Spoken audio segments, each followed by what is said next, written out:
Hello, hello. কি করেন? কিচ্ছু করি না শাশুড়ি। এই একটা কথা বলি, এই যে হ্যাঁ, বারবার যে শাশুড়ি শাশুড়ি তো শাশুড়ি আমি আচ্ছা আপনাকে শাশুড়ি বলবো না তে কি বলবো? শাশুড়ি ব্যাপারটা শুনতে না খুব খারাপ লাগে, ভালো লাগে না। কেন?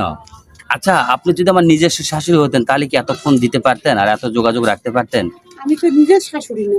তাহলে এই জন্য তো বলছিলাম আপনি আমার পাড়া প্রতিবেশী শাশুড়ি তো, তাই একটু খোঁজখবর আমার জন্য রাখেন। আসলে এত খোঁজখবর রাখার দরকারটা কি বলেন ও, তো? তুমি এবার এটা মনে করো যে তুমি আমার পাড়া প্রতিবেশী মেয়ের জামাই বলে আমি খোঁজ খবর রাখি? ওইটাই তো বলতেছি, আসলে এটা তো কোনো কেউ শাশুড়িরা তাহলে করে আমার না। মনের কষ্টটা তো বুঝলাম না তো। আচ্ছা শোনো শোনো আপনার শোনো, মনের আমি আগে কথাটা আমি পান কি বলবো খাচ্ছি, বলেন? যেহেতু পান খাচ্ছি খায়ালয়, যেহেতু টাচ ফোন নেই, বাটন সেট তো দেখতে পাবো না যে আমি কি করতেছি ও বসে বসে। তাই? আচ্ছা ঠিক আছে, সমস্যা নাই। আপনি পান খান আর কথা বলেন।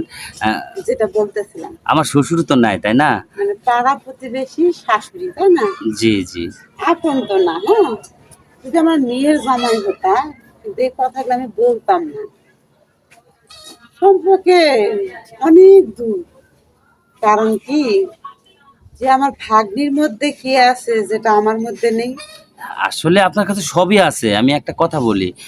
আপনি যে মানে একা আমার সাথে কথা বলেন, আমার শ্বশুর তো নাই। আসলে আপনি কেমনে থাকেন বলেন তো? রাতটা কিভাবে কাটে আপনার? এই যে জামাই, বুঝছো এতক্ষণ মনের কথা। কারণ প্রথম দিন তোমার দেখি না, আমার খুব ভালো লাগছে। সেজন্য বলতেছি যে আমার মেয়ের মধ্যে কি আছে যা আমার মধ্যে নেই। আর আমার মেয়ে এমন কি পারে যে যেটা আমি পারবো না। কি আমার দিকে একটু নজর দেওয়া যায় না জানো?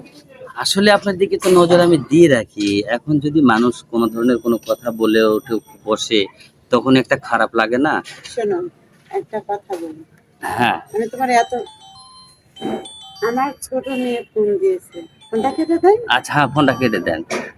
আগে কথাটা শেষ করে তারপরে আমরা কথা বলতেছি, হ্যাঁ? হুম, যেটা বলতেছিলাম আচ্ছা, আপনার যে, ছোট মেয়ে কোথায় থাকে এখন? শুনেন আমি বলি, কিছু কিছু সময় দেখা যায় আমি মাঝে মাঝে স্বপ্নেও মাছ রাতে তোমার দেখি। কিছু কিছু সময় দেখা যায় মাঝ রাতে আমি তোমাকে স্বপ্ন দেখি। অবিকল দেখতে কিন্তু আমার স্বামীর মতো, যেটা আমার স্বামী মারা গেছে, তুমি এটা আমার কষ্টটা বুঝবো না, সেজন্য মানে আস্তে আস্তে আস্তে আস্তে কি করি, তোমার প্রেমে পড়ে যাই। এই যে এই বাড়িতে মাঝে মাঝে আমাদের বাড়িতে আসো যাও, মনে হয় কি তুমি আমার স্বামী। কিন্তু এমন